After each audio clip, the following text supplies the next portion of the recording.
Tem duas? Olá, pessoal. Espero que todos estejam muito bem, que tenham tido uma ótima semana. E estamos aqui para mais um episódio das Cartas de Paulo. Uma história maravilhosa. Considerado o segundo evangelho, né? O primeiro foi feito pelos apóstolos, o segundo por Paulo e o nosso apóstolo dos gentios. Então vamos retomar, né, de onde nós paramos no último episódio.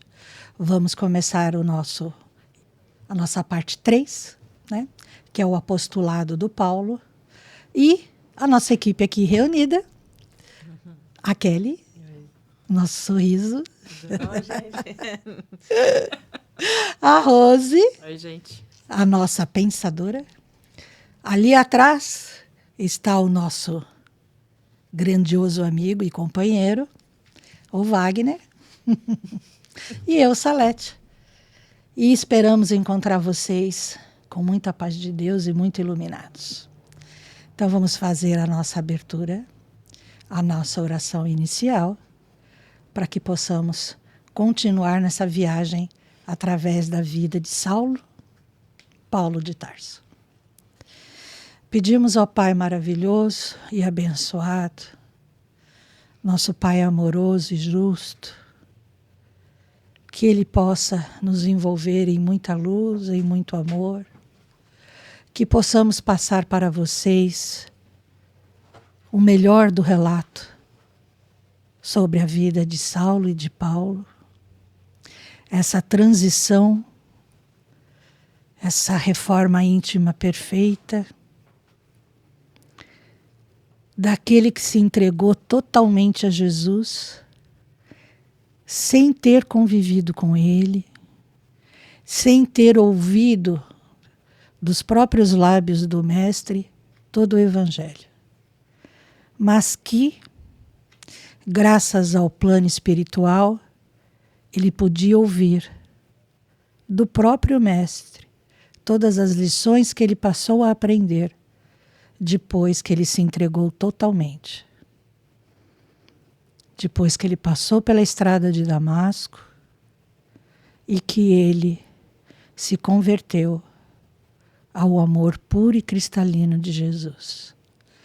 Pai nosso que estais no céu, santificado seja o vosso nome, venha a nós o vosso reino, seja feita a vossa vontade, assim na terra como no céu.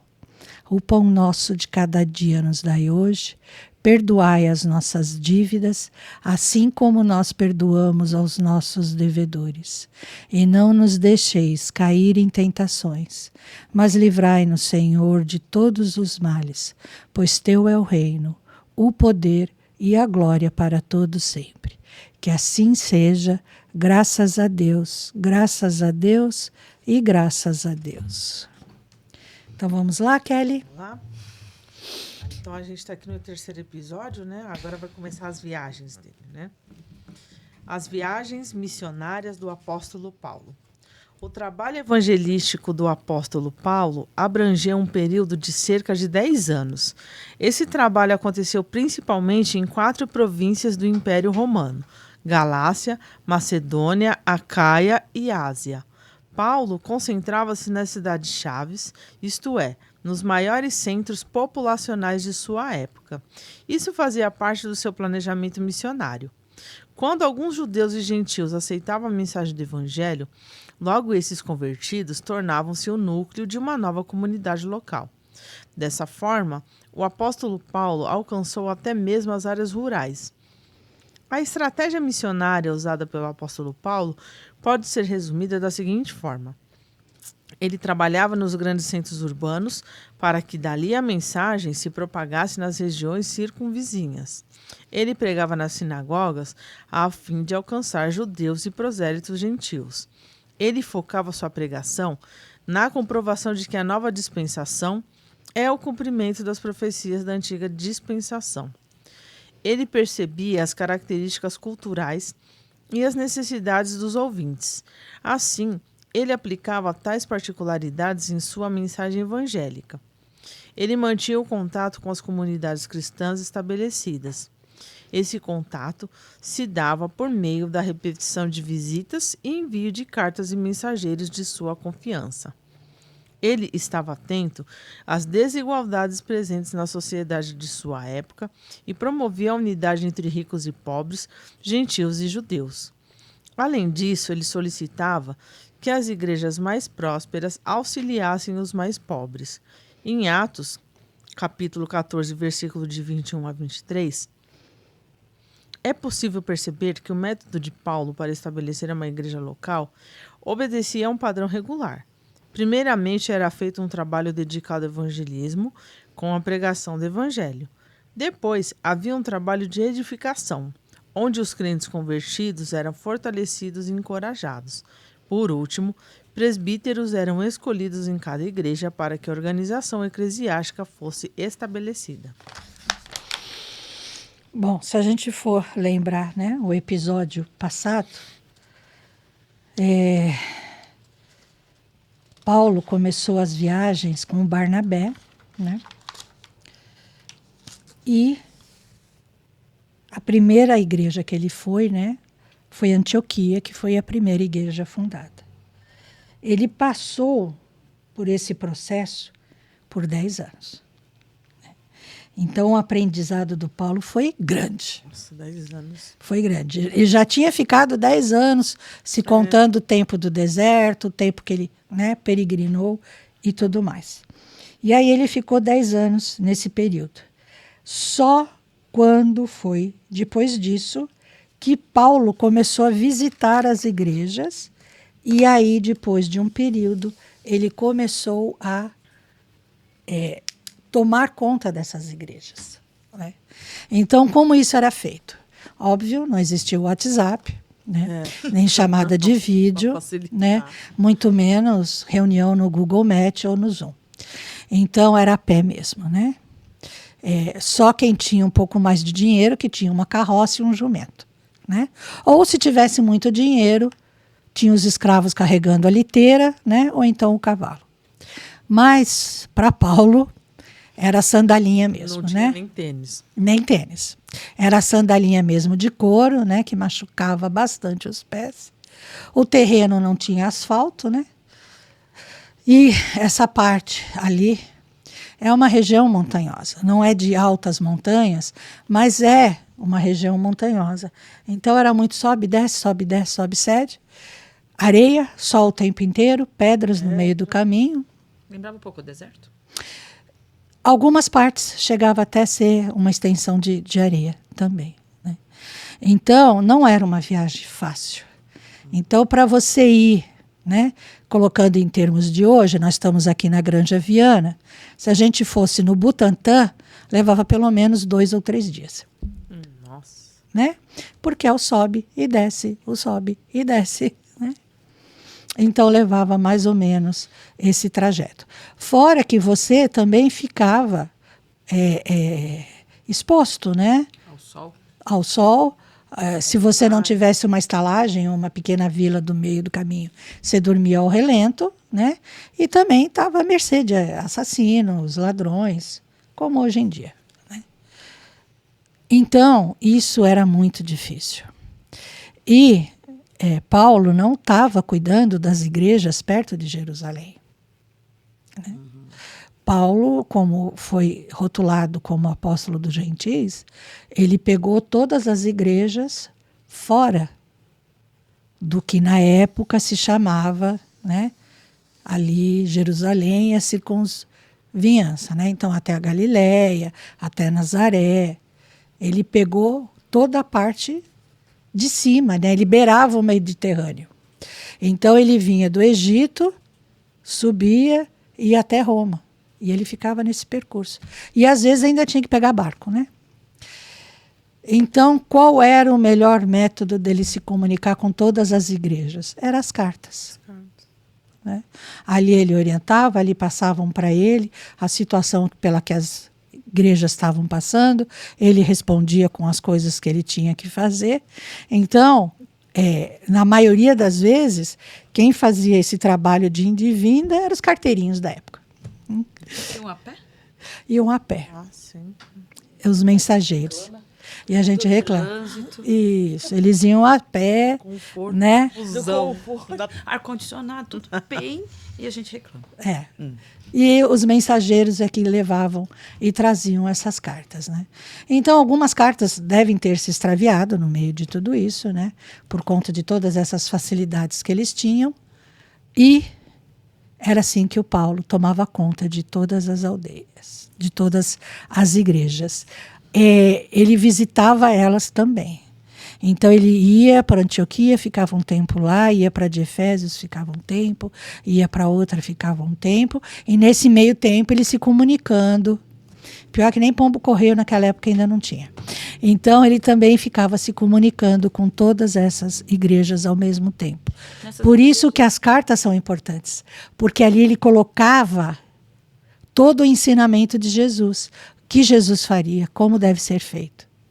É isso que eu ia falar. Existia uma conduta, né? Não é conduta, acho que eu diria que a forma, né? Uma guia de instrução de como conduzir. Isso. Existia padres, alguém que era responsável pela igreja? Sim, sim. Que na época eles chamavam de presbítero, né? Só que esse presbítero ele só assumia essa função depois que a igreja já estava, vamos assim dizer, formada. E era uma pessoa do povo. Era alguém que conhecia as escrituras, né? As cartas, o Evangelho de Jesus, conhecia também as escrituras, e ele que assumia essa responsabilidade de organizar. Né? Então, amanhã nós teremos palestra, depois de amanhã nós teremos palestra. Convidava aqueles que conheciam também bem o Evangelho para vir fazer essa leitura do Evangelho, porque não era palestra, era uma leitura do Evangelho, e eles conversavam sobre aquela leitura que tinha sido do dia que tinha sido feita. Então, tinha os dias certos, né, que eles faziam, e assim, não era uma coisa totalmente assim divulgada, era só entre os cristãos, principalmente quando a perseguição ficou mais acirrada, né? E isso já é quase a época final do Paulo e do Pedro, que aí voltou a ficar acirrada a perseguição, né, por causa do Nero, e aí então eles tinham que fazer tudo camuflado. Né? Foi quando começaram a fazer, inclusive em catacumbas, porque era onde eles podiam se encostar, se esconder no meio de florestas e assim. Então era tudo muito abafado. Nessas igrejas um pouco mais distante, a perseguição não era tanta, mas elas estavam sob a dirigência do Império Romano. Então também tinha, mas não era tão acirrada como em Roma, como em Jerusalém. Né? E na volta ali de Jerusalém. Mas, mesmo assim, eles sofriam perseguições. Parece a ditadura, né? Lembra bastante o processo da nossa ditadura que nós tivemos. Exatamente. E da maioria das ditaduras que tem, né? Hoje pelo mundo. Até hoje, ainda a gente vê cristãos sendo sacrificados, porque um clã, vamos assim dizer, muçulmano não gosta deles, um clã indiano não gosta deles. Nós vemos isso todo dia. Todo dia aparece uma notícia sobre isso. E vice-versa também, né? A gente também vê, se a gente for pegar o tempo das cruzadas, quantos hebreus foram mortos, quantos muçulmanos foram mortos por conta dos cristãos. A gente vê também no Rio de Janeiro. Não pode ter o bandista espírita. Nos morros lá, né? Jura? Meu, não pode. Ainda se pratica isso até hoje. Eu achei que o Brasil era um pouco mais... Não. Eu não sabia não, disso. Isso para mim é novidade. Desculpa a ignorância. O Dr. Fritz que quebrou as barreiras das leis daqui do Brasil para o espiritismo, o bandismo. Sim, isso eu fiquei sabendo.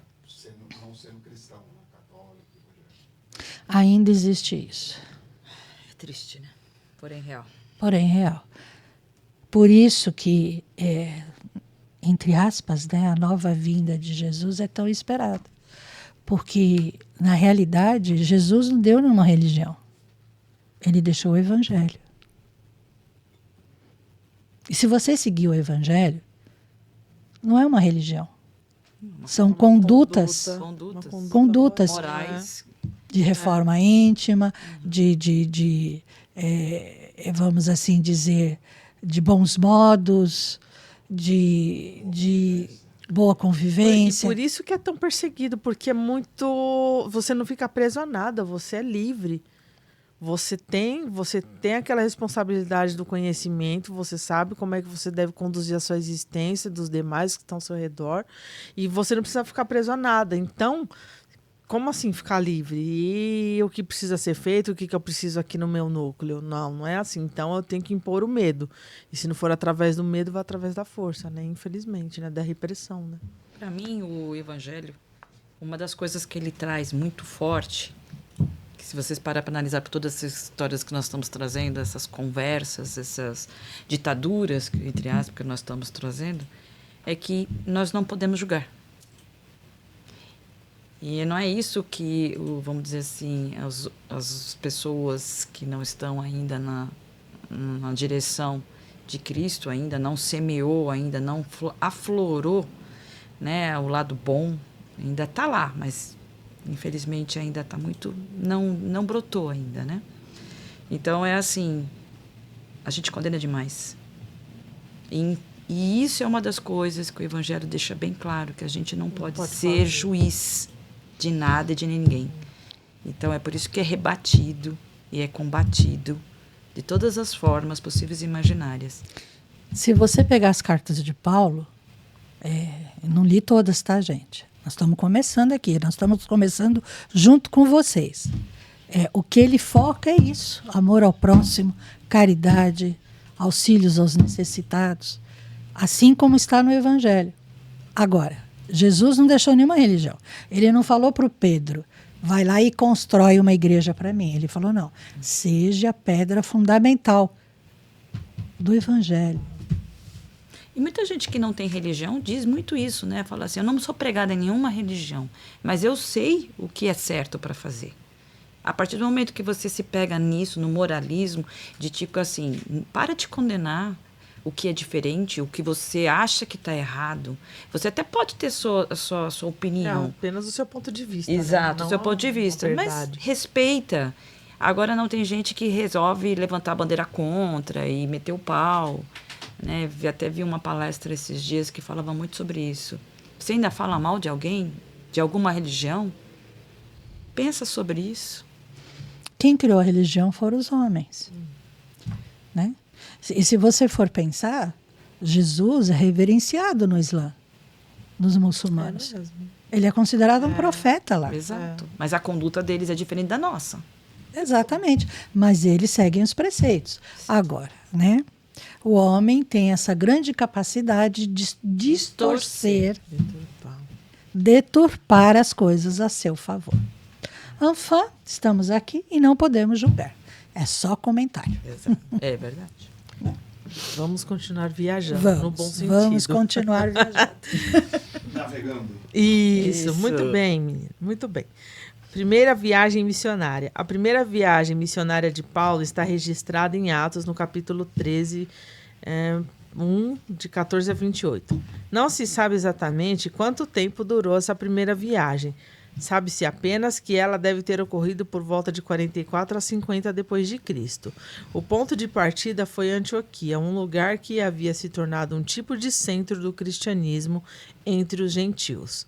Basicamente, a viagem foi concentrada na ilha de Chipre e na parte sudeste da província romana da Galácia, passando depois pela Ásia Menor, Anatólia, e de volta a Antioquia.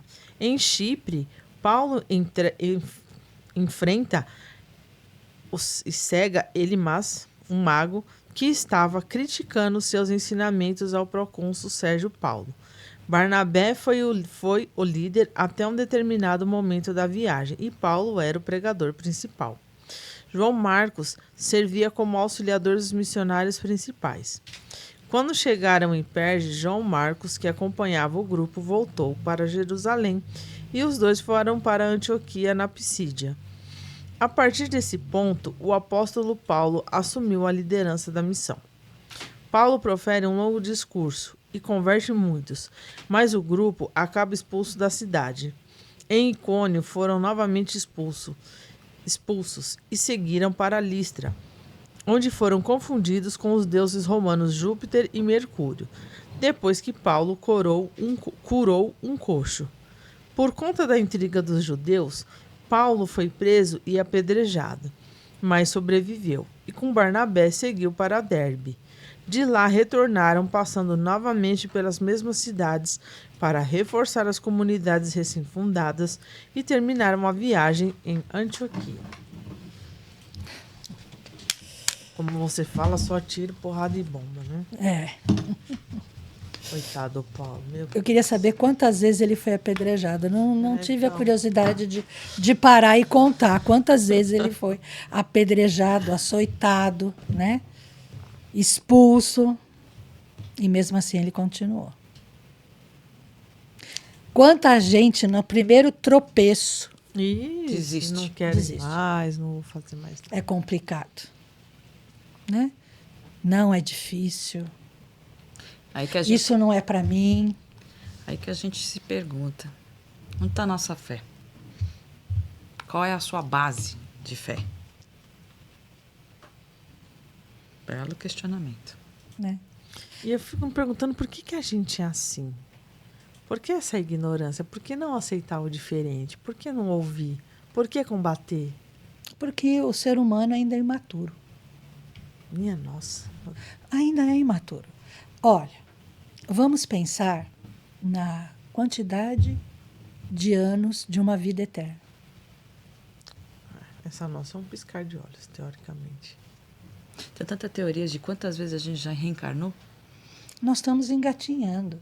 Então, nós podemos nos colocar na posição de uma criança. Né? A gente ainda está no porquê. Por quê? Por quê? Por quê? Né? Tentando entender.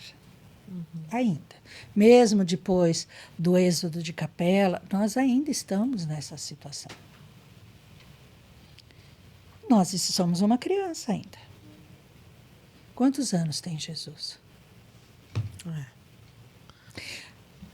Mas quantos anos se passou de lá para cá e a gente ainda 4 bilhões e meio de anos. Então deixa para lá. Desde que Jesus criou a Terra. Então nós estamos dentro do berço ainda. Então, né, se ele tem 4 bilhões e meio de anos, nós estamos saindo do berço escapando, né? Então, o ser humano é imaturo. É imaturo. O ser humano ainda tem muito do ego com ele. Então, eu sei. Talvez seja mais ego do que imaturidade, porque a gente tem o evangelho. A gente já Mas tem eu digo a imaturidade da vida eterna. Tá. Então, a gente ainda é imaturo. Por quê? Porque nós não temos a consciência total. Se nós formos se basear nisso, né, nós ainda estamos na fase hominal. E Lúcifer, que já era quase um ser crístico. Verdade, né? Então, é imaturidade. É imaturidade de evolução ainda. Né? Então, nós somos crianças ainda. Perante Jesus, nós somos crianças. Teimosas, birrentas, egoístas, achando, né, que, como a molecada diz, somos o último pacote de bolacha, entendeu? A última coca do deserto. Que a gente é mais inteligente. Exatamente. Eu sei mais do que você. Ai, cara, eu sei o que é melhor para mim, imagina. Eu sei o que é melhor para mim, não, né? Eu sei aquilo que eu acho que é melhor. Que é melhor. Mesmo porque a gente tem que lembrar... Quem sabe o que é melhor para mim é Deus. É isso que eu ia falar. Mesmo porque a gente se ilude que a gente tem o controle da situação. Exato, também. Tem essa também, né? A gente eu faço, se ilude. Eu digo e aconteço. Como? Não, eu vou fazer assim, eu vou fazer assado, eu quero, eu isso, eu aquilo. Se a gente não tomar consciência de que a gente tem que se esforçar para fazer as coisas acontecer, a gente tem... Mas não quer dizer que o seu caminho que você escolheu, às vezes, é o perfeito, e é daquele jeito, eu vou fazer assim, eu vou fazer assado. Às vezes, quando Deus percebe que você não está indo na direção correta, Ele dá um jeito de você voltar. E aí a gente fala, pô, mas isso, fica mal, depressivo, e isso e aquilo, e fala, tá. O famoso quebrei a cara. Quebrei a cara. Cara, olha, eu já passei por isso, então eu sei muito bem o que é. E você questiona tudo. Aí você começa a questionar tudo. Aí você fala, cadê a sua fé? Mas aí quando você passa... Ficou lá no poste onde eu quebrei a cara. Peraí que eu vou raspar lá no poste. Plasmado lá, e você fica assim, ó. E aí as dores vêm, o sangue aparece, você sofre, você chora, tudo. E aí você fala, onde o senhor estava? Ele fala, dentro do seu lado. Ainda coloquei a mão no poste que era para você dar com a cara na minha mão. Exato. Aí você fala, tá, tudo bem. Então isso tudo é para quê e por quê. Quando você começa a fazer essas perguntas, você já está começando a voltar nos eixos. Quando aí você fala, chora mais um pouco e fala, eu quero colo. E você acha que não tem colo, mas o colo está lá, te sustentando. E aí você começa a falar, tá, então eu tive que passar por isso para aprender tal coisa e tal coisa. Eu estava desviando, né? E aí a resposta, estava. E aí quando você fala, tá, eu mereci. E aí você começa a ver que os valores seus têm que ser mudados, a forma como você tem que estar conduzindo, agindo e indo não estava certo. Aí você fala, ok, entendi. E aí você larga e fala assim, Senhor, está nas suas mãos. E ele dá um jeito que ele te volta para o caminho certo. Eu não sei te explicar como, só acredita, porque você vai. De um jeito ou de outro, por um interceder, alguém intercede por você, te leva num caminho, você vai conhecer um lugar, uma pessoa, um centro, o que quer que seja. Aí você vai falar, saquei. E isso é muito bom. É que o nosso problema é que a gente acha que ter fé e fazer as coisas é quando a gente passar por tribulação que Deus vai vir e vai resolver pra gente. Não. A gente acha que é isso, né? Aí não resolve, aí você fala... São para que a gente aprenda a resolver as coisas. Assim como criança, eu não estou falando para você. Assim como é criança. Né? Vamos voltar lá no comecinho das cartas de Paulo. Bate o pé no chão. A gente vai voltar lá na carta de Paulo, quando ele estava indo para Damasco. Aquela frase que eu falo que a gente tem que... Se a gente usar ela constantemente para as tribulações que a gente passa, que é, Senhor, o que queres de mim? Você tá no caminho certo. Quem disse que a gente tem humildade de perguntar que a gente quer do nosso jeito, né? Então nem pergunta. Aí vai lá no poste depois. Raspar o resto de dignidade que está lá. E Paulo, apesar de tudo isso, ele continuou. Né? Que é a diferença que eu comentei com vocês em algum episódio. Que quando você se entrega realmente a Jesus, né? Que você fala, não, daqui agora eu não vou sair, eu vou me manter nisso, o jugo fica leve, cara. Eu falo isso. Por mais pesado, por pior que aconteça, o jugo fica leve. É verdade. Porque você entende que você tem que continuar seguindo. Tropeçou aqui, levanta, gente. Levanta, continua. E nunca desvie. Não desvie do caminho a encontrar Jesus, tá? Porque é só esse que é o mais importante. Isso aqui é uma mera ilusão que nós temos de, às vezes, achar que a gente vai conquistar um mundo material, né? E, cara, aí você desvia. Quando você desvia dele, ele fala, ele não está indo no caminho certo. Ele não está indo no caminho certo.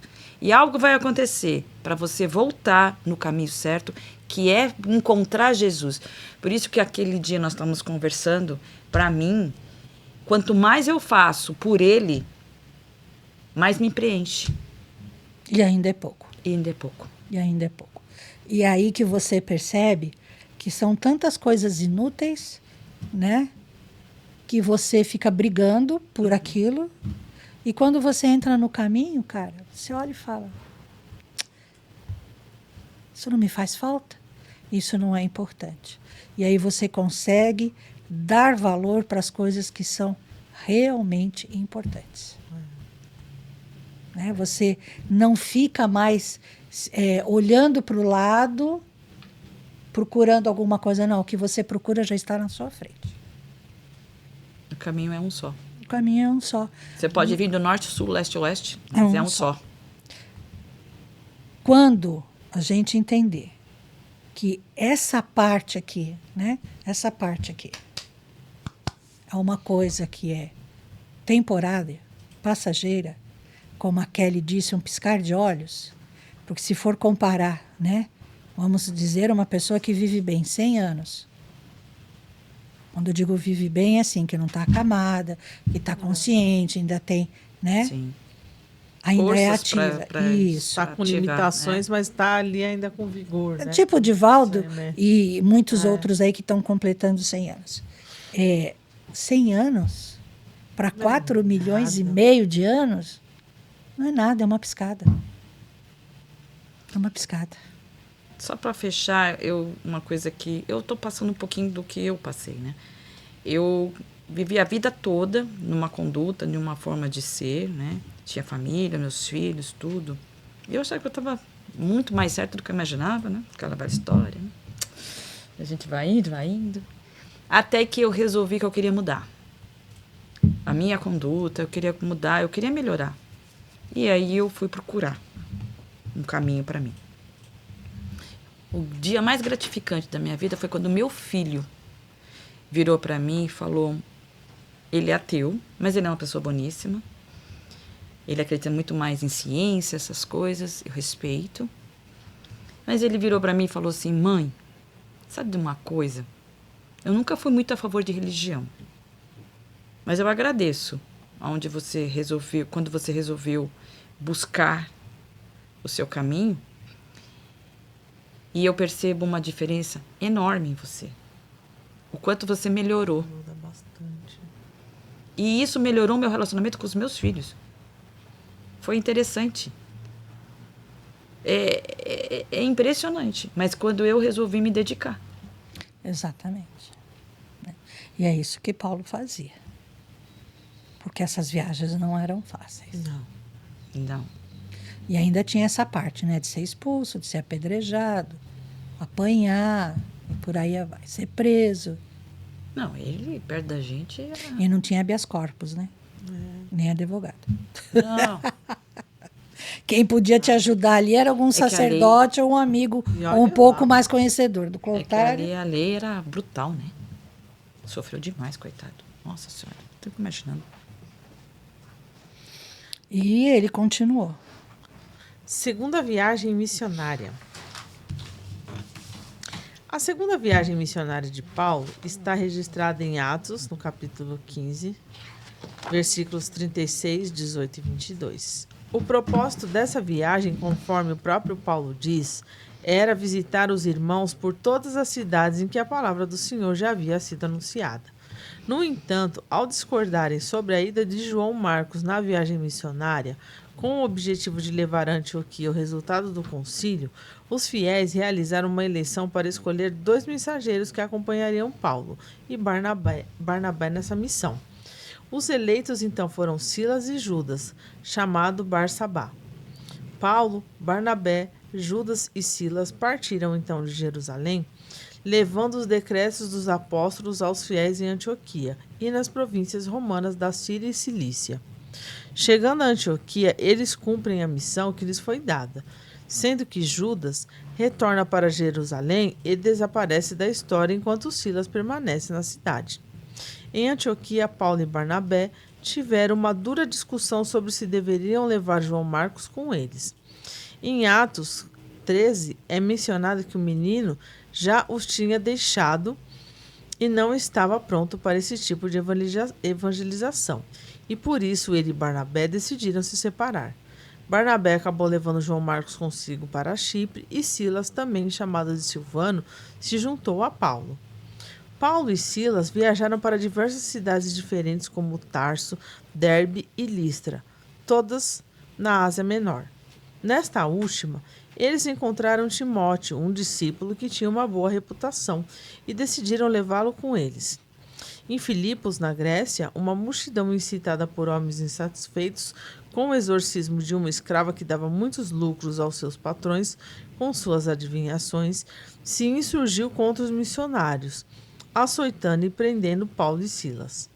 Após um milagroso terremoto, os portões da prisão se abriram e os dois puderam escapar, o que levou por sua vez à conversão do carcereiro.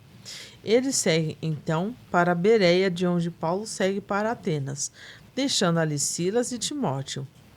Na capital grega, Paulo prega no Areópago contra os muitos ídolos que encontra, converte Dionísio, o Areopagita e parte. Por volta de 50 a 52, Paulo passou 18 meses, 50 a 52 depois de Cristo, né?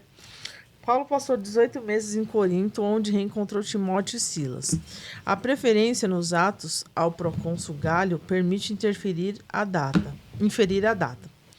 Lá ele trabalhou com Silas e Timóteo e conheceu Priscila e Áquila, que se tornaram fiéis crentes e ajudaram Paulo em suas viagens missionárias. A dupla seguiu Paulo e seus companheiros até Éfeso, e o grupo permaneceu ali para iniciar aquela que seria a mais forte e fiel igreja cristã daquele tempo, um importante centro da cristandade a partir do ano 50. Em 52, partiu para Cesareia Marítima, passou por Jerusalém e finalmente chegou a Antioquia. A data provável dessa viagem fica entre os anos de 50 e 54 d.C. Essa segunda viagem cobriu um território bem maior do que a primeira, estendendo-se até a Europa. A obra evangelística foi concluída na Macedônia e Acaia. O apóstolo Paulo permaneceu em Corinto um longo tempo. Ali ele pregou o evangelho e exerceu sua atividade profissional de fazer tendas. Foi dessa cidade que ele enviou a epístola aos Gálatas e, provavelmente um pouco depois, também enviou as epístolas aos Tessalonicenses. Paulo também parou brevemente em Éfeso e, ao partir, prometeu retornar em outra ocasião. Sabe o que é mais interessante? Paulo não conheceu Jesus. Conheceu assim de vista, né? Mas não conviveu com ele junto com os outros apóstolos. Mas ele curava tanto quanto. Né? E quando ele conhece essa bruxa lá na primeira viagem dele, ele tinha curado um coxo, e aí as pessoas, né, começam a perguntar, né? Não, mas a bruxa também não faz? Não, mas não sei o quê, não sei o que lá. E acaba tendo um embate, né? E ela ataca ele. Ela sendo bruxa e ele apóstolo, né? Falando em nome de Jesus. E ela ataca ele, e é por isso que dizem que ele cegou e matou ela, né? Mas não é porque ele partiu para cima dela, né? O poder da... Foi ali um embate físico mesmo, né? E por onde ele passava, se precisasse curar, ele curava. Ele fazia as mesmas coisas que os outros apóstolos. Afinal, ele também tem que se defender também, né? Às vezes é difícil dar a segunda face, dar o outro lado da face, né? Aí, por aí, vocês têm uma ideia. 4 anos para fazer esse percurso, né? Que o trem, o Expresso do Oriente, faz em 2 dias. E aquele ainda pega barco. Nossa, é muita coisa. Não precisava de academia, não.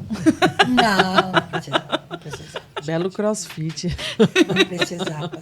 E mesmo assim, você vê, ele viajava com o Barnabé.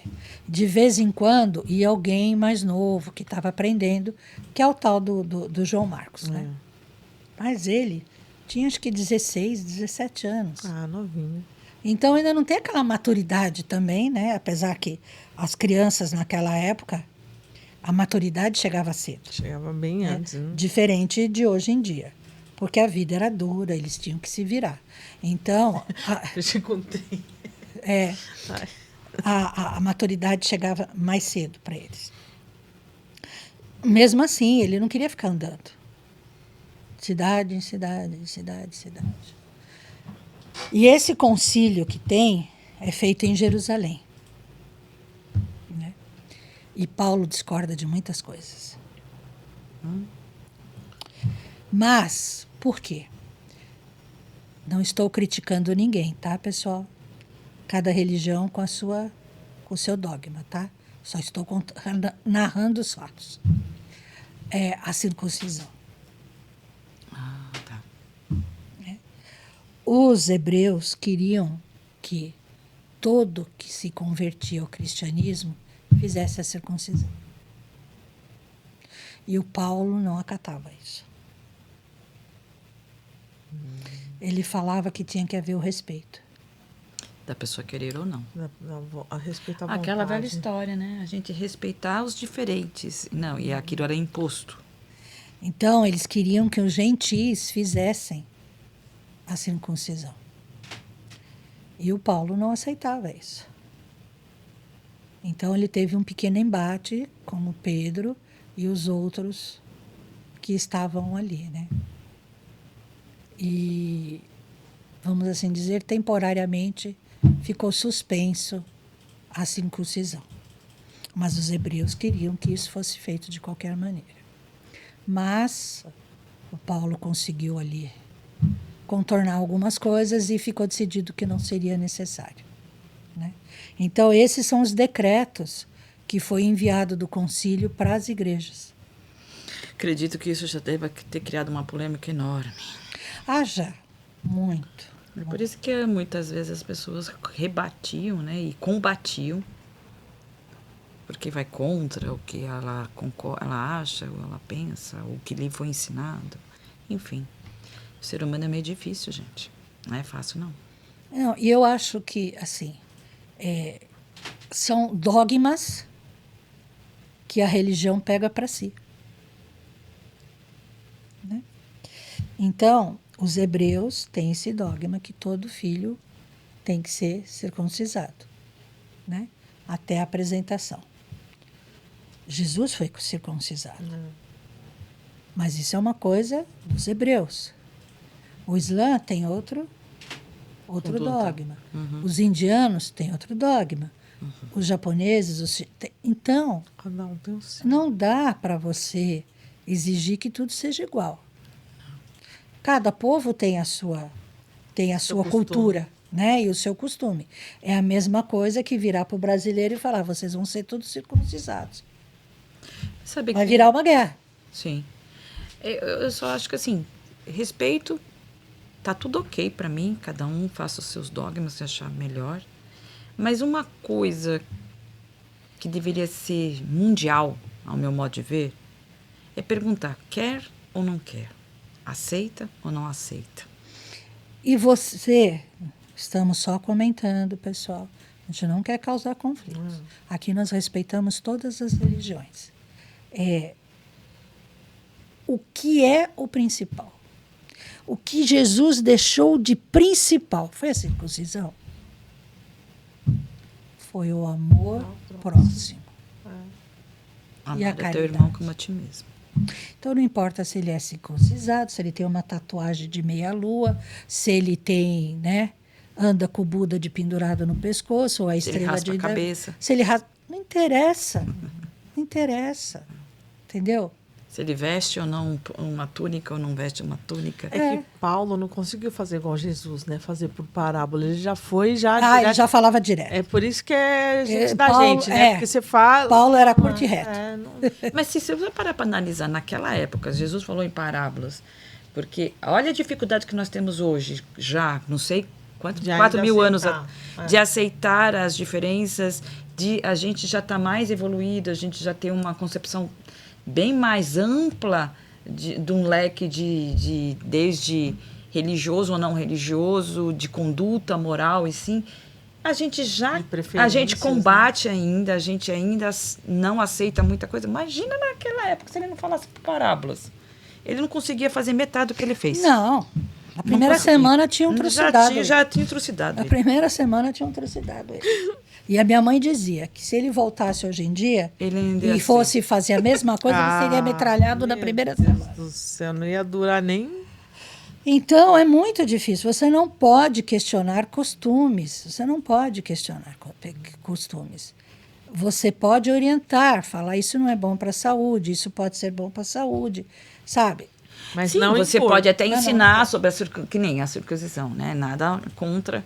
Você até pode ensinar para o seu filho o que você acha, não sei o que tal. Aí ele fala, ele não tem condições de vamos dizer assim, de entender isso, então quem conduz são os pais. Então espera um pouquinho mais. E aí, se ele aceitar, perfeito. Tá tudo ótimo, tá tudo certo. E não é só a circuncisão. É geral. Se você for pensar, são todos os costumes. Por exemplo, os muçulmanos, quantas esposas eles podem ter? O brasileiro, quantas esposas podem ter? Uma. Agora, né? Se o brasileiro vai para lá, vai obrigar todo mundo a ter uma esposa só? Ou os muçulmanos vier para cá, vai obrigar todo mundo? Sem ser condenado. Né? Vamos dizer assim? Então, você tem que respeitar o lugar. Tem. Sim. Você não gosta, você não acha que está certo, não é problema seu. Mas você se mantenha na sua postura. Mas essa é a grande pronto. questão, né? Essa é a grande As pessoas, questão. Né, acho que Você quer tudo do seu jeito. a minha verdade é a que Essa é a tá verdade. certa. Né? É uma grande... Esse é o problema. Agora você imagina Paulo, né? No alto de toda a arrogância do Saulo, ter que baixar aquela arrogância inteira para se tornar Paulo.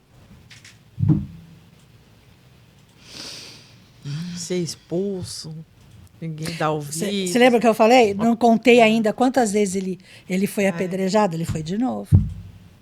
Imagina você ser uma pessoa que está acostumada a ser reverenciada, de repente está recebendo pedrada. Ele, como um E candidato continuar, a sumo sacerdote, haja resiliência, né? ele tinha muitas facilidades e era reverenciado. Não é fácil não, né? Mas é aí que tá. Quando você, como diz o seu Cristóvão, né? Aí que tá. A gente não perde a mania. Quando você percebe o que é realmente importante, as outras coisas já não te... Sim. O sentido vai mudar. O sentido vai mudar. Aí você já vai para o próximo passo, que é não retrucar, porque a gente tem mania de achar, tudo bem, eu aceito. Mas quando vem a opinião contrária, você também quer dar a sua, você quer dar o ponto de vista. Chega uma hora que você olha e você fala, deixa ele pensar o que ele quiser. Mas dar vale o ponto de vista ao contrário, tá ok. Depende de como você vai consumir isso. Ou seja, como você vai conduzir isso. Porque às vezes o viro ao contrário, ele faz bem, porque ele vai te fazer refletir e pensar. Sim, sim. Agora a gente leva no mimimi daquela coisa, olha, não sei o quê. Então, assim, é tudo como você vai absorver aquilo. Porque às vezes o diferente também tem que vir. Sem dúvidas. Pra gente refletir. Às vezes uma coisa que você faz anos... E você acha que tá certo. E aí alguém te mostra de uma outra maneira bem mais fácil. Mas aí você tem que deixar o seu ego ouvir, Exatamente. né? Aí Por isso orgulho, Paulo né? passou por todo esse processo. Porque ele tinha que Baixar eliminar todo aquele orgulho que ele tinha, todo aquele ego, né? E ser uma pessoa simples. E é o grande teste, porque você imagina se tomar pedrada e não pegar nenhuma do chão e tacar de volta. Eu acho que quando ele entrava numa cidade, ele fazia a aposta do dia. Quanto tempo vai levar para eu ser apedrejado? É mais ou menos isso, né? E ele se manteve firme. Usar o crivo da razão, né? Faz parte do nosso processo. Mas da abertura também faz nos dá uma grande evolução, se a gente nos permitir. A gente pode dizer, então, que Paulo ele veio dar um exemplo um pouco longe aqui de achar que ele é maior que Jesus. Não, de forma alguma. Jesus, no meu entendimento, ele veio mostrar pra gente que ele trouxe aquela conduta, mas ele tinha pessoas que o seguiam. E ele deu testemunho derradeiro na crucificação e mostrou para nós, olha, a verdadeira vida é espiritual e precisa passar por isso para você ascender melhor, né? Já Paulo, não. Ele mostrou como que é essa luta. Porque nós não somos Jesus. Então, precisa passar por tudo isso. Você vai ouvir opinião contrária, você vai ser atacado. Você vai persistir? Você vai continuar? Porque tudo que ele passou, ele poderia ter falado, chega, não quero mais. Não precisa nem falar dos ataques, só falar da caminhada. Só de falar da caminhada, que é essa nossa, porque é o dia a dia cheio de dificuldade, de tropeço, sabe? E você falar, a gente fala, achei, não, vou parar, não quero. Agora, você imagina naquela época, ele tem que continuar, e aí começa a ser agredido, e ele mostrando pra gente, ó, é assim que vocês têm que fazer. É isso que o Evangelho disse. É isso que Jesus disse. Jesus sofreu o momento final, né? Mas, olha, nós não somos Jesus, não. Nós vamos fazer igual eu aqui, ó. Eu acordei para uma nova realidade. Desde então, vai ser só provação. Paulo é exatamente isso. Paulo é exatamente isso. Agora, se nós formos pensar, Jesus deu exemplo de humildade, de amor ao próximo, de amar o seu inimigo. Só que Jesus nasceu numa manjedoura. Sim. Jesus era do povo. A família de José e Maria eram um pouco abastados? Era. Mas não em excesso, né? Então, Jesus deu... Então, era muito fácil alguém virar e falar, mas Jesus nasceu pobre. Ele nasceu numa manjedoura, então, para ele ser humilde era fácil. Mas e um cidadão meio romano? Exato. Né? Alguém que era candidato a sumo sacerdote. Cheio de acesso, de facilidade, de dificuldade. Cheio de egos que nem nós temos. Sim. Judeu, conhecedor das leis judaicas, era mantedor das leis judaicas. Então, ele aprendeu na raça. Então, acabou aquela desculpa. Eu não faço porque não sou igual a Jesus. Não, aqui, ó, tem o Paulo, viu? Ó, pode fazer igual ele, tá? Acabou a desculpa. Não é verdade? Porque tem muitas pessoas que falam assim, mas eu não faço isso porque, né? Não tem Jesus como me comparar a Jesus. Estava acostumado com pouca coisa. Imagina que eu vou fazer isso. Não, então, eu tenho o Paulo aqui, não. Viu? Ó, o exemplo dele. Tem esse aqui também, viu? Pode fazer igual. Mas Pedro também era pescador, está acostumado com isso. Eu também já escutei muita gente falar assim, mas eu não sou tão santo assim. Mas esse aqui também não era. Olha como é que ele era orgulhoso. Mateus, né? Mateus também tinha um pouco... Era também um pouco abastado. Mateus também não era. Entendeu? Se a gente lembrar que os discípulos de Jesus tinham vários defeitos e que, com o tempo, eles aceitando e andando a caminho correto, querendo ser melhor, eles começaram a se melhorar. E é a gente, no nosso dia a dia. Não sou perfeito igual a Jesus. Não, então, eu conheço um que também não era perfeito, não. Inclusive, ele mandava matar quem seguia Jesus. Ó, tem esse aqui, pode estudar ele, viu? Pode ter os apóstolos, tem Pedro também, que era espadado para tudo quanto era lado, viu? Fica à vontade. Tem que a nossa famosa reforma, porque senão a gente exatamente, né? Senão você fica usando de subterfúgios, né? Assim, Jesus era estrategista, né? Ele tinha, assim, uma visão. Porque ele escolheu os apóstolos ao dedo, né? Então, Pedro, que era o pavio curto, André, que era, né? João e Tiago Maior, que eram dois também pavio curto, Mateus, que era um publicano, né? Falava um publicano, tá andando com ele, era um publicano, que é os políticos de hoje em dia. Tinha o Felipe, que era uma criança, tinha o Tiago Menor, que era também adolescente, tinha o Judas era secretário de Herodes. Né? Tinha um que tinha até...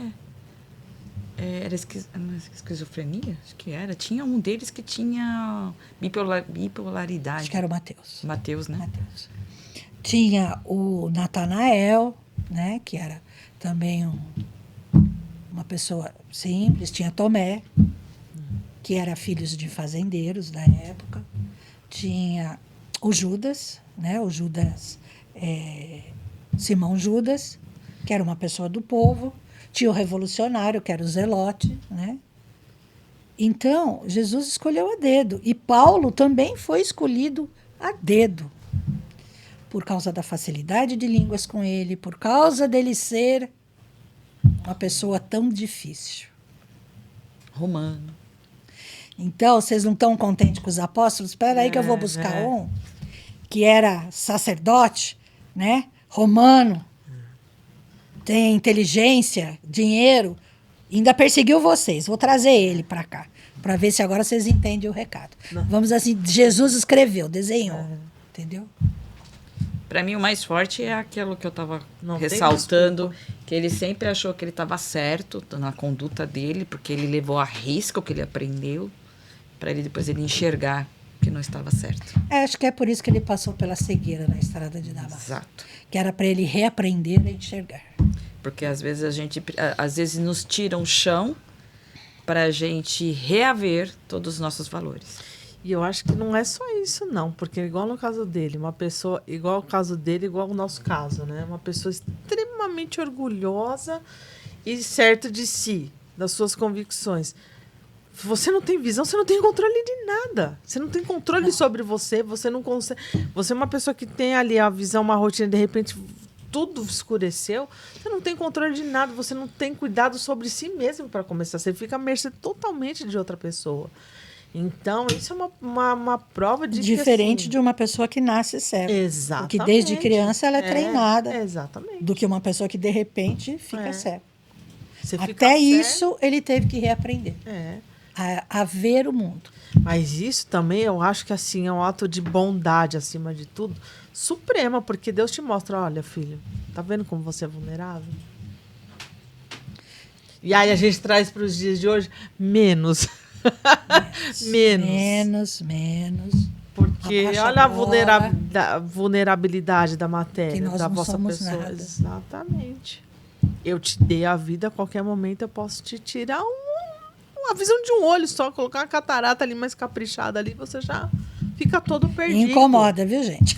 A minha tia tá ruim também. Incomoda. Imagina você ficar cego de repente. Entendeu? Então, isso é a prova suprema de que Deus existe, que não é uma lição, é um remédio amargo, mas necessário. E ser quando a gente curado por aquele que ele estava indo matar. Matar. Não era nem prender, era matar. E ele ia fazer isso pessoalmente. É assim que Deus age. E é assim que Jesus nos prova. É igual a gente vê aquelas coisas que vê na internet. Eu penso em fazer alguma coisa, aí vem Deus no meu filho, para. Simplesmente pare com isso. Porque se a gente continuar persistindo, aí tem que ser uma medida mais severa ainda. E a gente ainda vai reclamar. Mal sabendo que é para o nosso próprio bem. Né? O ser humano tem a mania de reclamar de tudo. Se está frio, se está calor, se está chovendo, se está ventando. Né? Nada tá bom. Nada tá bom. Porque nós não estamos bem. Nós não estamos satisfeitos. Nós não estamos satisfeitos. Gratos. E gozada que a primeira estratégia do ser humano, quando ele não está bem, que nós somos 100%, mas aquele está um pouquinho melhor, um pouquinho mais estabilizado, aquele está um pouco menos, vai procurar fora. A grama do vizinho. Vai procurar fora uma outra alternativa, uma outra possibilidade, porque não está legal. Aí ela vai. Ela acha essa outra alternativa, essa outra possibilidade, mas ela continua igual. Porque não está fora. Está dentro. Está dentro. Por isso que nós insistimos tanto na reforma índia. Porque é a nossa estrada de Damasco, gente. Se a gente não aprender a dar valor para as coisas que realmente são importantes, você não vai sair disso, você vai ficar patinando. Você nunca vai ser feliz, você fica procurando a felicidade no efêmero, no passageiro, né? Não é no sólido, não é naquilo que te traz constância. Exato. E quando você percebe a felicidade que é quando alguém vira para você e fala muito obrigado, ou porque a pessoa estava passando fome, ou porque a pessoa estava passando necessidade, ou porque a pessoa estava se sentindo mal e você parou 5 minutos ali e conversou com ela e deu um abraço, não existe coisa melhor do que isso. Nada paga. Não é pelo fato de você estar sendo agraciado por alguém. Não, mas é de você olhar no olho da pessoa e ver que aquela pessoa está feliz. E você se sentir útil. E você Não sentir com parte orgulho. daquela felicidade. Você fala assim, puxa, até que enfim eu consegui fazer alguma coisa de bom. Porque assim, o material, vamos lá, a gente passa dificuldade, mas você pode ir conquistando as coisas. Exato. Mas aquilo logo passa, aí você já vai em busca do outro. Qual é o próximo? Aí você fica próximo, porque aquilo preenche aquele momento, não preenche o todo. Agora, quando você encontra sentido nisso, e claro, longe de julgar que não é pecado você querer conquistar coisas, né? Não é errado. Não. Mas é tudo na medida certa, né? O que vai te trazer uma verdadeira felicidade? A gente sabe sentir isso, né? O que te traz felicidade de fato e que permanece é aquela que vem... Porque os valores mudam, né? Quando você mora numa casa de madeira, você fica sonhando com uma casa de tijolo, né? De alvenaria.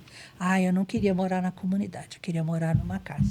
Aí você vai numa casinha, chega nessa casinha, aí você vai olhar para casas do lado. Mas uma casa só com um quarto está pequena. Com 2 quartos, acho que seria, né? E assim você vai. A mesma coisa é carro. Né? E tá tudo bem, desde que você não vá, né? Exatamente. Você só não pode ficar nessa procura inconstante e depositar todas as suas expectativas nesse tipo, né? Na parte aí material. Acontece que nem no Evangelho, né? Que o cara derrubou tudo que ele tinha, fez um celeiro maior para guardar toda a colheita dele, e Deus virou e falou: louco, essa noite você vai vir para cá. Uma boa Quando você vê, tá na hora de você partir. E você aproveitou aquilo que você conquistou? Não, e às vezes a pessoa já nasceu num berço de ouro, ela tem de tudo, do bom e do melhor, ela tem todas as possibilidades de viajar, de passear, e comprar o que, mas ela sente ainda um vazio interno que ela não sabe explicar. Porque principalmente mulher, né? Quando vai para compra, aquela sensação deliciosa que você compra, é muito bom. Mas daqui a pouco ela já passou. Aí você vai lá e compra de novo, compra. E daqui a pouco ela passou, porque ela é só momentânea. Ela não é real. Ela não te preenche. Ela não te preenche, ela não é construtiva. E é a mesma coisa que eu acho que as pessoas que têm demais, e muitas vezes ela fala assim, mesmo assim ela é triste. Ela entra em depressão. Aí ela vira uma consumista maior, porque aquele momento que dá aquela saciação, ela passa, é instantâneo. E aí você fala, o que está faltando? Então, aí que tá. A gente, às vezes, vai buscar só no material. E tem muito mais do que o material. Certo. E o ser humano só vai ser completo quando ele encontrar esse outro lado que ele acha que ele está procurando aonde não é, onde não vai achar. E aí, quando ele começa a perceber, se ele tiver a capacidade, ou um anjo, ou alguém, ou qualquer situação, o levar a enxergar qual é o verdadeiro caminho, que pode ser complementado com o material, aí sim ele vai conseguir fazer uma junção das duas coisas.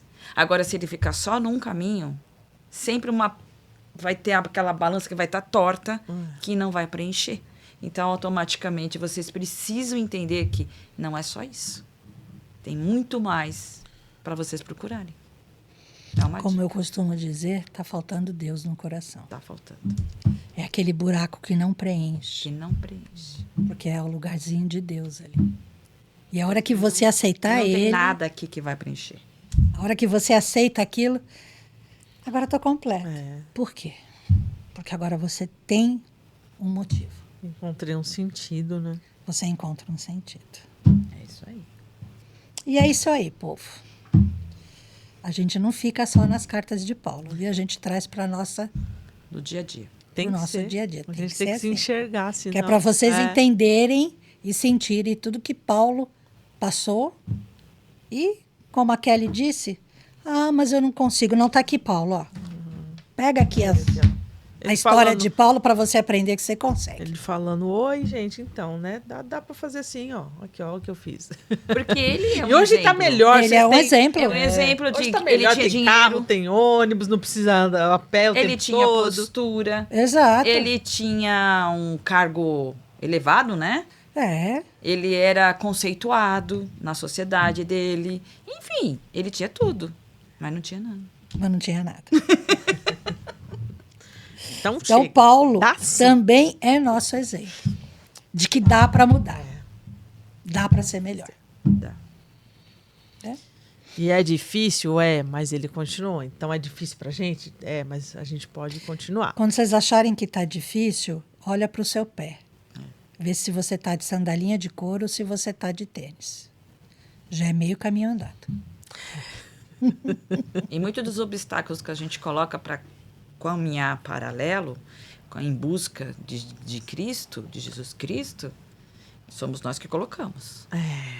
Sempre. Porque não é tão difícil assim. Como desculpa, né? Falar, é tão difícil. Não posso, tô não tenho tempo, preciso cansada. ganhar dinheiro, preciso fazer isso. Quando você já começa a colocar muito obstáculo, Realmente você não está querendo. não. Você ainda não chegou lá, ainda não. Tô querendo uma desculpa. Só uma dica. Pelo menos é o que eu, pra mim... É o que eu vivencio, né? É bem isso, gente. Mas você não tá afim, mas... Nós também passamos por esse processo. Ainda estamos passando. Né? Não é por isso que A gente enfrenta. E toda semana tem um leão novo para a gente correr atrás dele da savana. E o tempo quem faz somos nós. A gente consegue se a gente quer. Verdade. Exatamente. Bom, por hoje nós ficamos em 2 viagens. São muitas. Mas como nós falamos, nós não estamos com pressa. Nós queremos que vocês entendam realmente todo esse processo. Porque... Eu fiz a abertura, quem vai fazer o encerramento? Eu. Tô procurando aqui, não achei, então, tá vendo? Não, Paulo, aqui, ó. Vamos, então, agradecendo. Expectativa, cara. Isso. Wagner. A próxima é você, Wagner. Jesus, me aguarde. Vamos lá, gente, então. Agradecer por mais essa reunião, por mais esse podcast. Agradecendo a espiritualidade que esteve conosco, agradecendo a todos os nossos amigos que estão nos acompanhando. Agradecer principalmente a Deus, nosso Pai, a Jesus. Agradecer a Paulo também por todo esse sacrifício, para mostrar para nós que é possível sim seguir com o Cristo, trazendo todos os seus ensinamentos para o nosso dia a dia, para a nossa prática. Que Deus abençoe e ilumine mais uma vez a nossa semana, com muita paz, com muita união, saúde e força para continuar caminhando. Nós já temos o roteiro que nos auxilia e agora a parte que nos cabe nós vamos fazer e dar o nosso melhor, sempre com a consciência de que nós podemos até não ter o controle de tudo, mas nós temos o guia e fazer com esse guia, que é o nosso evangelho, que as coisas sejam mais suaves, a caminhada seja mais leve e que nós possamos cada vez mais aplicar no nosso dia a dia, para nós mesmos, para o nosso bem e de todos aqueles que estiverem ao nosso redor, tudo aquilo que o nosso Mestre trouxe para nós. Pai nosso que estais no céu, santificado seja o vosso nome, venha a nós o vosso reino, seja feita a vossa vontade, assim na terra como no céu. O pão nosso de cada dia nos dai hoje, perdoai as nossas dívidas, assim como nós perdoamos os nossos devedores. E não nos deixeis cair em tentação, mas livrai-nos, Senhor, de todos os males, pois teu é o reino, o poder e a glória para todos sempre. Que assim seja, salve Jesus e graças a Deus. É isso aí, gente. Um dia depois do outro.